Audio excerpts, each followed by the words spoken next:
নমস্কার। গল্পগুচ্ছ সাথে অর্পিতার আসরে সকল শ্রোতা বন্ধুদের স্বাগত জানাই। গল্পগুচ্ছ সাথে অর্পিতার চ্যানেলে আজকের নিবেদন শরৎচন্দ্র চট্টোপাধ্যায়ের লেখা গল্প মামলার ফল দ্বিতীয় পর্ব। গল্পটি বলার সময় আমার যদি কোনো ভুল হয়ে থাকে তাহলে আমি সবার কাছে ক্ষমা প্রার্থী। আর গল্পটি আপনাদের যদি ভালো লেগে থাকে তাহলে লাইক, সাবস্ক্রাইব ও ছোট্ট একটি কমেন্ট করতে ভুলবেন না। আপনারা কমেন্ট করলে তবেই আমি জানতে পারবো আমার গল্প পাঠ আপনাদের কেমন লাগছে। তাহলে চলুন শোনা যাক আজকের গল্প মামলার ফল দ্বিতীয় পর্ব। গল্প পাঠে আমি অর্পিতা। মামলার ফল গল্পটির প্রথম পর্বে আমরা দেখতে পাই যে একটি বাঁশঝাড়কে নিয়ে বৃন্দাবন সামন্তের দুই ছেলে শিবু ও শম্ভুর মধ্যে ভীষণভাবে দাঙ্গা বাঁধে। আর এই দাঙ্গার প্রভাব গৃহস্থ বাড়ির রান্নাঘরের ওপর গিয়েও পড়ে।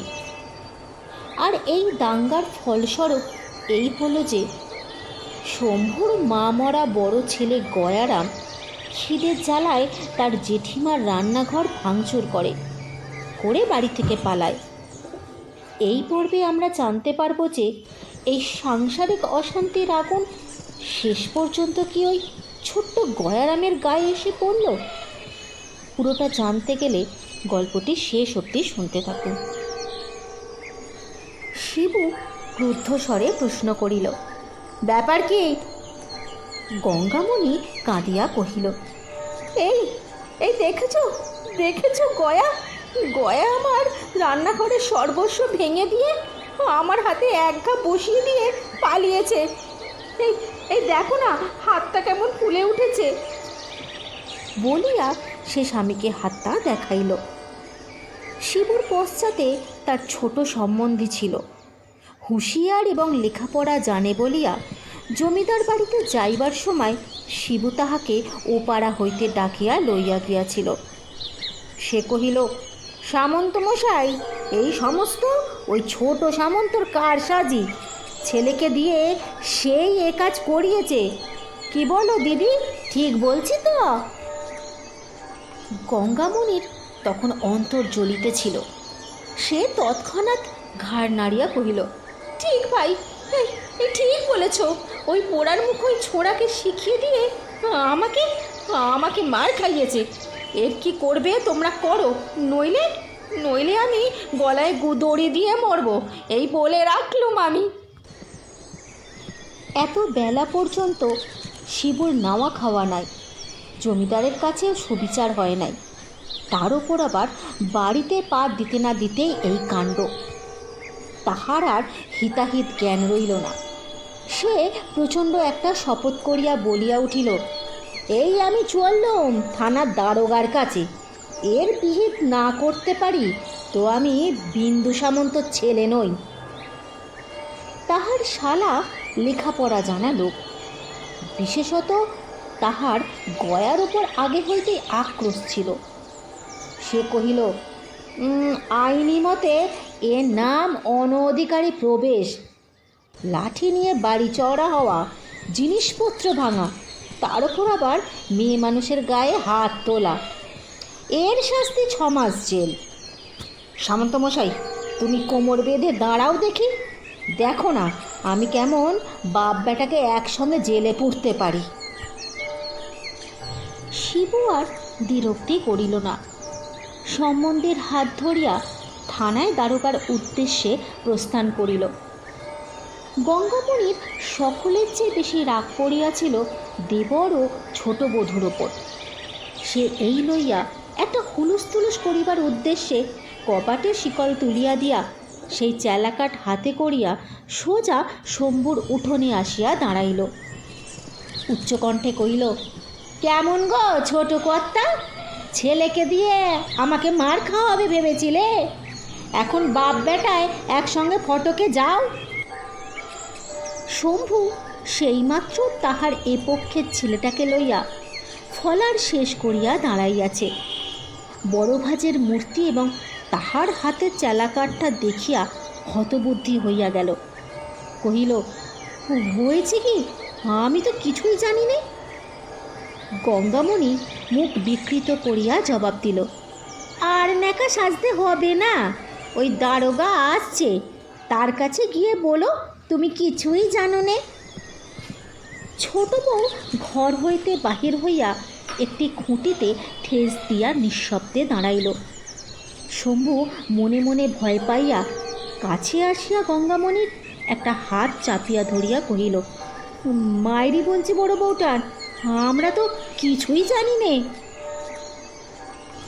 কথাটা যে সত্য বড় বউ তাহার নিজেও জানিত, কিন্তু তখন উদারতার সময় নয়। সে শম্ভুর মুখের ওপরই 16 আনা দোষ চাপাইয়া সত্য মিথ্যায় জড়াইয়া গয়ারামের কীর্তি বিবৃতি করিল। এই ছেলেটাকে যাহারা জানে তাদের পক্ষে ঘটনাটা অবিশ্বাস করা শক্ত। স্বল্পভাষিণী ছোট বউ এতক্ষণে মুখ খুলিল। সে স্বামীকে কহিল, কেমন, যা বলেছিল তাই হলো কি না? কতদিন বলি, ওগো ওই দোষী ছোড়াটাকে আর ঘরে ঢুকতে দিওনি। তোমার ছোট ছেলেটাকে হোক না হোক মেরে মেরে ও কোনোদিন খুন করে ফেলবে, তা তুমি গেরাজ্যই করো না। এখন কথাটা আমার খাটলো তো। শম্ভু অনুনয় করিয়া গঙ্গামণিকে কহিল, আমার আমার দিব্যি বড় বউঠান, বলো না দাদা সত্যি থানায় গেছে? তাহার করুণ কণ্ঠস্বরে কতকটা নরম হইয়া বড় বউ জোর দিয়া বলিল, তোমার দিব্যি ঠাকুরপো গেছে, সঙ্গে সঙ্গে আমাদের পাঁচুও গেছে। শম্ভু অত্যন্ত ভীত হইয়া উঠিল। ছোট বউ স্বামীকে লক্ষ্য করিয়া বলিতে লাগিল, নিত্য বলি দিদি, ওই যে কোথায় নদীর ওপর সরকারি পুল হচ্ছে, কত লোক খাটতে যাচ্ছে, সেথায় নিয়ে গিয়ে ওরে কাজে লাগিয়ে দাও। তারা চাবুক মারবে আর কাজ করাবে, পালাবার জোটই নেই। দুদিনে সোজা হয়ে যাবে ওই ছোঁড়া। তা না স্কুলে দিয়েছে, পড়ুক, ছেলে যেন ওর উকিল মোক্তার হবে। শম্ভু কাতর হইয়া বলিল, আরে আরে সাধে দিইনি সেখানে, সবাইকে ঘরে ফিরতে পায়। অর্ধেক লোক তো ওই মাটিতে চাপা পড়ে কোথায় তলিয়ে যায়, তার তল্লাশি মেলে না। ছোট বউ বলিল, তবে আর কি, বাপ বেটাতে মিলে ফটকে খাটগে যাও। বড় বউ চুপ করিয়া রহিল। শম্ভু তাহার হাতটা ধরিয়া বলিল, বৌদি, আমি কালই ছোঁড়াকে গিয়ে ওই পাঁচালার পুলের কাজে লাগিয়ে দেবো। ও বউঠান, তুমি দাদাকে ঠান্ডা করো, আর এমন কখনো হবে না গো। শম্ভুর স্ত্রী কহিল, ঝগড়াঝাটি তো শুধু ওই ছোকরার জন্যই। তোমাকেও তো কতবার বলেছি দিদি, ওরে ঘরে দৌড়ে ঢুকতে দিও নে, বেশি আশকারা দিও নে। আমি বলি নে তাই, নইলে ও মাসে তোমাদের ওই বর্তমান কলার কাঁদিটা রাত্রিরে কে কেটে নিয়েছিল, সে তো ওই দস্যি ছোঁড়া। যেমন কুকুর তার তেমন মুগুর না হলে চলে। পুলের কাজে ওকে পাঠিয়ে দাও, পাড়া জুড়ুক। শম্ভু মাতৃদিব্যি করিল যে কাল যেমন করিয়া হোক ছোঁড়াকে গ্রাম ছাড়া করিয়া তবে সে জলগ্রহণ করিবে। গঙ্গামণি এ কথাতেও কোনো কথা কহিল না। হাতের কাঠটা ফেলিয়া দিয়া নিঃশব্দে বাড়ি ফিরিয়া আসিল। স্বামী ভাই এখনো অভুক্ত। অপরাহ্ন বেলায় সে বিষণ্ণ মুখে রান্নাঘরের দোরে বসিয়া তাহাদেরই খাবার আয়োজন করিতেছিল। গয়ারাম উকিঝুঁকি মারিয়া নিঃশব্দে পদে প্রবেশ করিল। বাড়িতে আর কেউ নেই দেখিয়া সে সাহসে ভর করিয়া একেবারে পিছনে আসিয়া ডাক দিল, জ্যাঠাইমা। জ্যাঠাইমা চমকাইয়া উঠিলেন, কিন্তু কথা কহিলেন না। গয়ারাম অদূরে ক্লান্তভাবে ধপাস করিয়া বসিয়া পড়িয়া কহিল, আচ্ছা যা আছে তাই দে, আমার বড্ড খিদে পেয়েছে। খাবার কথায় গঙ্গামণির শান্ত ক্রোধ মুহূর্তে প্রজ্বলিত হইয়া উঠিল। তিনি তাহার মুখের প্রতি না চাহিয়াই স্বকোদে বলিয়া উঠিল, বেহায়া, মুখ পোড়া, আবার আমার কাছে এইছিস খিদে বলে? দূর হ, দূর হ এখান থেকে। গয়া কহিল, কোথায় দূর হব বল? জ্যাঠাইমা ধমক দিয়া কহিলেন, হারামজাদা নোয়াচ্ছার, আমি আবার তোকে খেতে দেবো? বেরো, বেরো এখান থেকে বলছি। গয়া বলিল, তুই দিবি না তো কে দেবে বল? কেন তুই ইঁদুরের দোষ দিয়ে মিছে কথা বললি? কেন ভালো করে বললি নি, বাবা এই দিয়ে খেয়ে যা, আজ আর কিছু করার নেই? তাহলে তো আমার আর রাগ হতো না বল। দে না খেতে শিগগিরই। ওরে রাক্ষসী, আমার পেট জ্বলে যাচ্ছে যে খিদে। জ্যাঠাইমা ক্ষণকাল মৌন থাকিয়া মনে মনে একটু নরম হইয়া বলিলেন, পেট জ্বলে যাচ্ছে তো তুই তোর সৎ মায়ের কাছে যা। বিমাতার নামে গয়া চোখের পলকে আগুন হইয়া উঠিল। বলিল, সে আবাগিন নাকি আমি আর মুখ দেখব? শুধু ঘরে আমার ছিপটা আনতে গেছি বলে আমাকে দূর দূর করলো, তারপর বলল এইবার জেলের ভাত খেতে যা। আমিও বললুম, তোদের ভাত আমি খেতে আসিনি, আমি জ্যাঠাইমার কাছে যাচ্ছি। ও পোড়ার মুখী কম শয়তান, ও গিয়ে লাগিয়েছে বলেই তো বাবা তোর হাত থেকে বাঁশপাতাগুলো কেড়ে নিয়েছে। এই বলিয়া সে সজোরে মাটিতে একটা পা তুলিয়া কহিল, তুই রাক্ষসী নিজে পাকে আনতে গিয়ে অপমানিত হলি? কেন কেন আমায় বললিনি? ও বাঁশঝাড় সমস্ত আমি যদি আগুন দিয়ে না পোড়াই তো আমার নামও গয়া নয়, তা তুই দেখে নিস। আবাগে আমাকে বলে কি জানিস জ্যাঠাইমা? বলে তোর জ্যাঠাইমা থানায় খবর পাঠিয়েছে, দারোগা এসে বেঁধে নিয়ে তোকে জেলে দেবে। শুনলি কথা হতভাগীর? গঙ্গামণি কহিলেন, তোর জ্যাঠামশাই পাঁচুকে সঙ্গে নিয়ে গেছেই তো থানায়, তুই আমার গায়ে হাত তুলিস? তোর এত বড় আসপর্দা! পাঁচু মামাকে গয়া একেবারেই দেখিতে পারিত না। সে আবার যোগ দিয়েছে শুনিয়া জ্বলিয়া উঠিয়া বলিল, কেন তুই রাগের সময় আমাকে আটকাতে গেলি? গঙ্গামণি বলিলেন, তাই আমাকে মারবি? এখন যা, ফটকে বাঁধা থাকবে যা। গয়া বুড়ো আঙুল দেখাইয়া বলিল, হি, তুই আমাকে ফটকে দিবি? দে না, দিয়ে একবার মজা দেখ, আপনি কেঁদে কেঁদে মরে যাবি। গঙ্গামণি কহিলেন, আমার বয়ে গেছে কাঁদতে, যা যা আমার সম্মুখ থেকে যা বলছি, 70 বালাই কোথাকার। গয়া চেঁচাইয়া কহিল, তুই আগে খেতে দে না, তবে তো যাব। কখন 7 সকালবেলা 2টো মুড়ি খেয়েছি বলতো, খিদে পায় না আমার।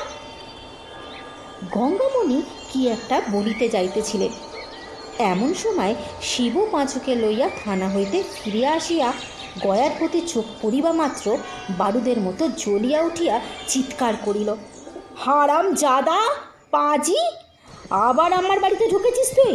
বেরো, বেরো বলছি। পাঁচু, পাঁচু ধর তো শুয়ারটাকে, ধর তো একবার। বিদ্যুৎ বেগে গয়ারাম দরজা দিয়ে দৌড় মারিল।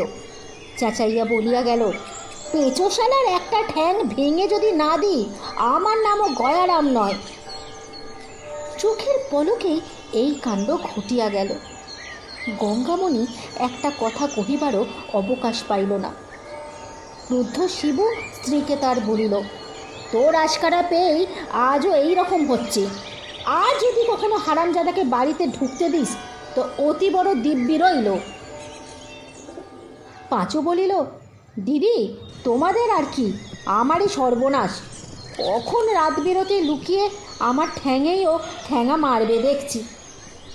শিবু কহিল, কাল সকালেই যদি পুলিশ পেয়াদা নিয়ে ওর হাতে দড়ি না পড়াই তো আমারও। গঙ্গামণি কাঠ হইয়া বসিয়া রইল, একটা কথাও তার মুখ দিয়া বাহির হইল না। ভীতু পাঁচ করে সে রাতে আর বাড়ি গেল না, এইখানেই শুইয়া পড়িল। পরের দিন বেলা 10টার সময় ক্রোশ 2 দূরের পথ হইতে দারোগাবাবু উপযুক্ত দক্ষিণাদি গ্রহণ করিয়া পালকি চড়িয়া কনস্টেবল ও চৌকিদারি সমব্যবহারের সরেজমিনে তদন্ত করিতে উপস্থিত হইলেন।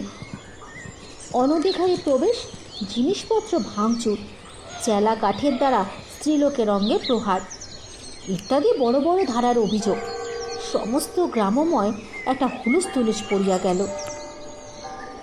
প্রধান আসামি গয়ারাম, তাহাকে কৌশলে ধরিয়া আনিয়া হাজির করাতেই সে কনস্টেবল, চৌকিদার প্রভৃতি দেখিয়া ভয়ে কাঁদিয়া ফেলিয়া বলিল, আগে আমাকে কেউ দেখতে পারে না বলে আমাকে সবাই ফটকে দিতে চায়। দারোগা পুরো মানুষ, তিনি আসামির বয়স এবং কান্না দেখিয়া দয়াদ্র চিত্তে জিজ্ঞাসা করিলেন, তোমাকে কেউ ভালোবাসে না গয়ারাম? গয়া কহিল, আমাকে আমাকে শুধু আমার জ্যাঠাইমা ভালোবাসে, আর কেউ না। দারোগা প্রশ্ন করিল, তবে তবে তুমি জ্যাঠাইমাকে মেরেছ কেন? গয়া বলিল, না না, মারিনি। কপাটের আড়ালে গঙ্গামণি দাঁড়াইয়াছিলেন, সেই দিকে চাহিয়া কহিল, তোকে তোকে আমি কখন মেরেছি জেঠিমা? বল না, আমি তোকে মেরেছি? পাঁচু নিকটেই বসিয়াছিল, সে একটু কটাক্ষে চাইয়া কহিল, দিদি, হুজুর জিজ্ঞেসে করছে, সত্যি কথা বল, ও কাল দুপুরবেলা বাড়ি চড়াও হয়ে কাঠের বাড়ি তোমাকে মারেনি? ধর্মবতার কাছে যেন মিথ্যে কথা বলো নে, সব সত্যি কথা বলো। গঙ্গামণি অস্ফুটে যাহা কহিলেন, পাঁচু তাহাই পরিস্ফুট করিয়া বলিল, হ্যাঁ হুজুর, হ্যাঁ, আমার দিদি বলছেন ও মেরেছে। গয়া অগ্নিমূর্তি হইয়া চেঁচাইয়া উঠিল, দেখ পেছু, তোর আমি পা না ভাঙি তো। রাগে কথাটা তার সম্পূর্ণ হইতে পাইল না, কাঁদিয়া ফেলিল। পাঁচু উত্তেজিত হইয়া বলিয়া উঠিল, দেখলেন হুজুর, দেখলেন? হুজুরের সম্মুখেই বলছে পা ভেঙে দেবে, আড়ালে ও তো আমাকে খুন করতে পারে, ওকে ওকে বাঁধবার হুকুম হোক। দারোগা শুধু একটু হাসিলেন। গয়া চোখ মুছিতে মুছিতে বলিল, আসলে আমার মা নেই তো, তাই নইলে। এবারেও কথাটা তাহার শেষ হইতে পারিল না। যে মাকে তাহার মনেও নাই, মনে করিবার কোনো প্রয়োজনও হয় নাই, আজ বিপদের দিনে অকস্মাৎ তাহাকে ডাকিয়া সে ঝরঝর করে কাঁদিতে লাগিল। দ্বিতীয় আসামি শম্ভুর বিরুদ্ধে কোনো কথাই প্রমাণ হইল না। দারোগাবাবু আদালতে নালিশ করিবার হুকুম দিয়া রিপোর্ট লিখিয়া চলিয়া গেলেন। পাঁচু মামলা চালানো তাহার যথারীতি তদবিরের দায়িত্ব গ্রহণ করিল এবং তাহার ভগিনীর প্রতি গুরুতর অত্যাচারের জন্য গয়ার যে কঠিন শাস্তি হইবে এই কথা চতুর্দিকে বলিয়া বেড়াইতে লাগিল। কিন্তু গয়া সম্পূর্ণ নিরুদ্দেশ। পাড়া প্রতিবেশীরা শিবুর এই আচরণে অত্যন্ত নিন্দা করিতে লাগিল। শিবু তাহাদের সহিত লড়াই করিয়া বেড়াইতে লাগিল, কিন্তু শিবু স্ত্রী সে একেবারে চুপচাপ। সেদিন গয়ার দূর সম্পর্কের এক মাসি খবর শুনিয়া শিবুর বাড়ি বহিয়া তাহার স্ত্রীকে যা ইচ্ছা তাই বলিয়া গালিগালাজ করিয়া গেল। কিন্তু গঙ্গামণি একেবারে নির্বাক হইয়া রহিল। শিবু পাশের বাড়ির লোকের কাছে এ কথা শুনিয়া রাগ করিয়া স্ত্রীকে কহিল, তুই চুপ করে রইলি, একটা কথাও বললি নে? শিবু স্ত্রী কহিল, না। শিবু বলিল, আমি বাড়ি থাকলে মাগিকে ঝেঁটা পেটা করে ঝেড়ে দিতুম। তাহার স্ত্রী কহিল, তাহলে আজ থেকে বাড়িতেই বসে থাকো, আর কোথাও বেরিও না, বলে সে নিজের কাজে চলিয়া গেল। সেদিন দুপুরবেলায় শিবু বাড়ি ছিল না। শম্ভু আসিয়া বাঁশঝাড় হইতে গোটা কয়েক বাঁশ কাটিয়া লইয়া গেল। শব্দ শুনিয়া শিবু স্ত্রী বাহিরে আসিয়া সচক্ষে সমস্ত দেখিল, কিন্তু বাধা দিয়েও দূরে থাকুক, আজ সে কাছেও ঘেঁষিল না।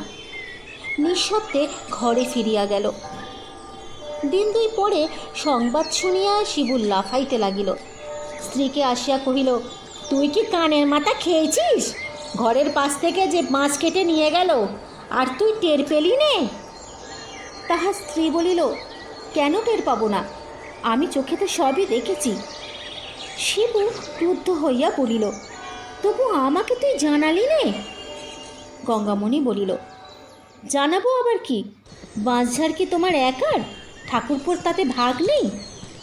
শিবু বিস্ময়ে হতবুদ্ধি হইয়া শুধু কহিল, তোর মাথাটা কি খারাপ হয়ে গেছে? সেদিন সন্ধ্যার পর পাঁচু সদর হইতে ফিরিয়া আসিয়া শান্তভাবে ধপ করিয়া বসিয়া পড়িল। শিবু গরুর জন্য খড় কুচুতেছিল। অন্ধকারে তাহার মুখের চোখের চাপা হাসি লক্ষ্য করিল না। সভয়ে জিজ্ঞাসা করিল, কি হল? পাঁচু গাম্ভীর্যের সহিত একটু হাস্য করিয়া কহিল, পাঁচু থাকলে যা হয় তাই। ওয়ারিন বের করে তবে এইছি, এখন কোথায় আছে জানতে পারলেই হবে। শিবু কি এক প্রকার ভয়ানক জেদ চড়িয়া গিয়াছিল। সে কহিল, যত খরচ হোক, ছোঁড়াকে ধরাই চাই। তাকে জেলে পুরে তবে আমার অন্য কাজ। তারপরে উভয়ে নানা পরামর্শ চলিতে লাগিল। কিন্তু রাতের 11টা বাজিয়া গেল। ভিতর হইতে আহারের আহ্বান আসে না দেখিয়া শিবু আশ্চর্য হইয়া রান্নাঘরে গিয়া দেখিল ঘর অন্ধকার। শোবার ঘরে ঢুকিয়া দেখিল স্ত্রী মেজের ওপর মাদুর পাতিয়া শুইয়া আছে। ক্রুদ্ধ এবং আশ্চর্য হইয়া জিজ্ঞাসা করিল, খাবার হয়ে গেছে তো আমাদের ডাকিসনি কেন? গঙ্গামণি ধীরে সুস্থে পাশ ফিরিয়া বলিল, কে রাঁধলে যে খাবার হয়ে গেছে? শিবু তর্জন করিয়া প্রশ্ন করিল, রাঁধিসনি এখনো? গঙ্গামণি কহিল, না, আমার শরীরটা ভালো নেই, আজ আমি পারবো না। নিদারুণ ক্ষুধায় শিবুর নাড়ি জ্বলিতেছিল। সে আর সইতে পারিল না। শয়তী স্ত্রীর পিঠের ওপর একটি লাথি মারিয়া বলিল, আজকাল তো রোজ অসুখ, রোজ পারবো না। পারবি না তো বের হয়ে যা আমার বাড়ি থেকে। গঙ্গামণি কথাও কহিল না, উঠিয়াও বসিল না। যেমন শুইয়াছিল তেমনই পড়িয়া রহিল। সে রাত্রে শালা ভগ্নিপতি কাহারও খাওয়া হইল না। সকালবেলা দেখা গেল গঙ্গামণি বাড়িতে নাই। এদিক ওদিক কিছুক্ষণ খোঁজাখুঁজির পর পাঁচু কহিল, দিদি নিশ্চয়ই আমাদের বাড়ি চলে গেছে। স্ত্রীর এই প্রকার আকস্মিক পরিবর্তনের হেতু শিবু মনে মনে বুঝিয়াছিল বলিয়াই তাহার বিরক্তিও যেমন উত্তরতর বাড়িতেছিল, নালিশ মোকদ্দমার প্রতি ঝোঁকও তেমনি খাটো হইয়া আসিতেছিল। সে শুধু বলিল, চুলায় যাক, আমার খোঁজ খবরের দরকার নেই। বিকালবেলা খবর পাওয়া গেল গঙ্গামণি বাপের বাড়ি যায় নাই। পাঁচু ভরসা দিয়া কহিল, তাহলে নিশ্চয়ই পিসিমার বাড়ি চলে গেছেন। তাহাদের এক বড়লোক পিসি ক্রোশ 5-6 দূরে একটা গ্রামে বাস করিতেন। পূজা পর্ব উপলক্ষে তিনি মাঝে মাঝে গঙ্গামণিকে লইয়া যাইতেন। শিবু স্ত্রীকে অত্যন্ত ভালোবাসিত। সে মুখে বলিল বটে, যেখানে খুশি যাক গে, মরুক গে, কিন্তু ভিতরে ভিতরে অনুতপ্ত এবং উৎকণ্ঠিত হইয়া উঠিল। তবুও রাগের ওপর দিন 5-6 কাটিয়া গেল। এদিকে কাজকর্ম লইয়া, গরু বাছুর লইয়া সংসার তাহার এক প্রকার অচল হইয়া উঠিল। একটা দিনও আর কাটে না এমন হইল। 7 দিনের দিন সে আপনি গেল না বটে, কিন্তু নিজের পৌরস্য বিসর্জন দিয়া পিসির বাড়িতে গরুর গাড়ি পাঠাইয়া দিল। পরের দিন শূন্য গাড়ি ফিরিয়া আসিয়া সংবাদ দিল সেখানে কেহ নাই। শিবু মাথায় হাত দিয়া বসিয়া পড়িল। সারাদিন স্নানাহার নাই, মরার মতো একটা তক্তপোষের ওপর পড়িয়াছিল। পাঁচু অত্যন্ত উত্তেজিতভাবে ঘরে ঢুকিয়া কহিল, সামন্তমশাই, ও সামন্তমশাই, এই সন্ধান পাওয়া গেছে? শিবু ধরপড় করিয়া উঠিয়া বসিয়া কহিল, কোথায়? কে খবর দিল তোমাকে? এই অসুখ বিসুখ হয়নি তো কিছু? গাড়ি নিয়ে চলো, চলো, এক্ষুনি দুজনে যাই। পাঁচু বলল, দিদির কথা নয়, গয়ার সন্ধান পাওয়া গেছে। শিবু আবার শুইয়া পড়িল। কোনো কথা কহিল না। তখন পাঁচু বহু প্রকারে বুঝাইতে লাগিল যে এ সুযোগ কোনো মতে হাতছাড়া করা উচিত নয়। দিদি তো একদিন না একদিন আসবেই, কিন্তু তখন আর এ বেটাকে বাগে পাওয়া যাবে না। শিবু উদাস কণ্ঠে বলিল, এখন থাকে পাঁচু, আগে সে ফিরে আসুক তারপরে। পাঁচু বাধা দিয়া কহিল, তারপরে কি আর এ হবে সামন্ত মশাই? বরঞ্চ দিদি ফিরে আসতে না আসতে কাজটা শেষ করা চাই। সে এসে পড়লে হয়তো আর হবেই না। শিবু রাজি হইল, কিন্তু নিজের খালি ঘরের দিকে চাহিয়া পরের উপর প্রতিশোধ লইবার জোর আর কোনো মতে নিজের মধ্যে খুঁজিয়া পাইতেছিল না। এখন পাঁচু জোর ধার করিয়া তাহার কাজ চালাইতেছিল। পরের দিন রাত থাকতেই তাহারা আদালতের পেয়াদা প্রভৃতি লইয়া বাহির হইয়া পড়িল। পথে পাঁচু জানাইল, বহু কষ্টে খবর পাওয়া গেছে শম্ভু তাহাকে ওই পাঁচলার সরকারি পুলের কাজে নাম ভাঙিয়ে ভর্তি করিয়ে দিয়েছে। সেইখান থেকেই তাহাকে গ্রেপ্তার করিতে হইবে। শিবু বরাবর চুপ করিয়াছিল, তখনও চুপ করিয়া রহিল। তাহারা গ্রামে যখন প্রবেশ করিল তখন বেলা দ্বিপ্রহর। গ্রামের এক প্রান্তে প্রকাণ্ড মাঠ, লোকজন, লোহালক্কর, কলকারখানায় পরিপূর্ণ। সর্বত্রই ছোট ছোট ঘর বাঁধিয়া জনমজুরেরা বাস করিতেছে। অনেক জিজ্ঞাসাবাদের পর একজন কহিল, যে ছেলেটি সাহেবের বাংলা লেখাপড়ার কাজ করছে সে তো, ওই তো তার ঘর, ওই যে, বলিয়া একখানা ক্ষুদ্র কুঠির দেখাইয়া দিল। তাহারা গুড়ি মারিয়া পা টিপিয়া অনেক কষ্টে তাহার পাশে আসিয়া দাঁড়াইল। ভিতরে গয়ারামের গলা শুনিতে পাওয়া গেল।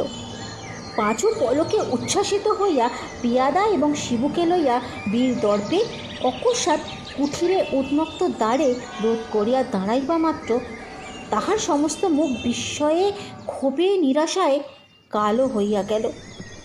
তাহার দিদি ভাত বাড়িয়া দিয়া একটা হাত পাখা লইয়া বাতাস করিতেছে এবং গয়ারাম ভোজনে বসিয়াছে। শিবুকে দেখতে পাইয়া গঙ্গামণি মাথায় আঁচল তুলিয়া দিয়া শুধু কহিল, তোমরা একটু জিরিয়ে নিয়ে নদী থেকে নেমে এসোকে, আমি ততক্ষণে আর এক হাঁড়ি ভাত চড়িয়ে দিচ্ছি। আজ আমি গল্পটি এখানেই শেষ করছি।